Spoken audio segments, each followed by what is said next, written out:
Pada pagi 1 Ogos tahun 2016 yakni bertempat di Georgia, Amerika Syarikat, pihak talian kecemasan telah menerima satu panggilan telefon daripada seorang lelaki yang bekerja sebagai penghantar barangan. Menerusi panggilan telefon tersebut, lelaki itu memberitahu tentang penemuan dua mayat manusia, iaitu seorang lelaki dan seorang perempuan di belakang sebuah kedai runcit. Mayat perempuan tersebut ditemui dalam keadaan bertelanjang. Menerusi pemeriksaan pihak polis, dua mayat itu dikenal pasti sebagai Curtis Davis dan Natalie Henderson yang masing-masing berusia 17 tahun. Berdasarkan laporan forensik, punca kematian kedua-dua mereka adalah akibat sedas tembakan pada bahagian kepala. Siasatan awal mendapati bahawa Curtis dan Natalie berkemungkinan besar mati di hasil semakan pihak polis pada rakaman kamera data bertutup. Sebuah kereta Honda berwarna putih didapati berlega di lokasi kejadian pada insiden pembunuhan dipercayai berlaku. Pihak polis tidak memerlukan masa lama untuk mengesan identiti pemilik kereta tersebut yang bernama Jeffrey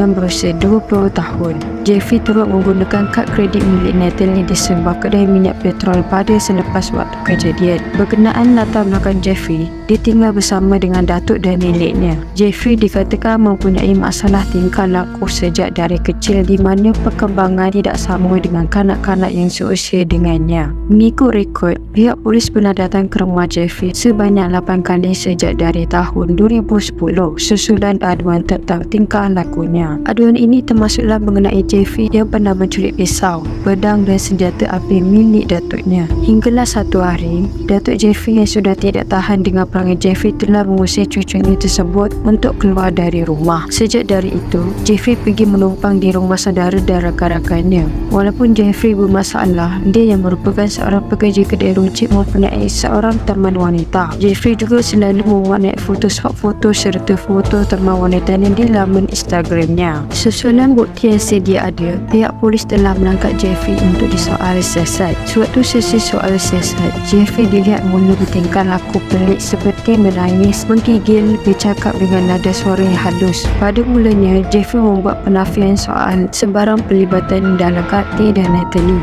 Namun selepas melihat sendiri rakaman yang menunjukkan dia berada di lokasi kejadian sebelum dan sesudah kematian Curtis dan Natalie, Jeffrey akhirnya membuat pengakuan tentang pembunuhan tersebut. Jadi, apa sebenarnya yang berlaku kepada Curtis dan Natalie? Bagaimana dan mengapa pasangan itu dibunuh? Pada malam 31 Julai tahun 2016, Curtis dan Natalie telah menyelinap keluar dari rumah masing-masing tanpa pengetahuan ibu bapa mereka untuk bertemu buat kali pertamanya. Mereka berdua seterusnya melakukan hubungan asmara dalam kereta yang diparking di belakang sebuah kedai runcit. Tanpa Curtis dan Natalie sedari, aksi asmara mereka tersebut telah diperhatikan oleh Jeffrey. Tidak lama kemudian, Jeffrey pun berjalan menuju ke arah Curtis dan Natalie. Setelah sampai di situ, Jeffrey pun membuka pintu kereta tersebut secara mengejut sekaligus menyebabkan berlakunya pertengkaran antara dia dengan Curtis. Tanpa diduga, Curtis telah dipukul oleh Jeffrey dengan pistol terlebih dahulu sebelum ditembak tepat pada bahagian kepala. Natalie pun menerima nasib yang sama. Cumanya dia disuruh untuk keluar dari kereta lalu diarah Jeffrey supaya meninggalkan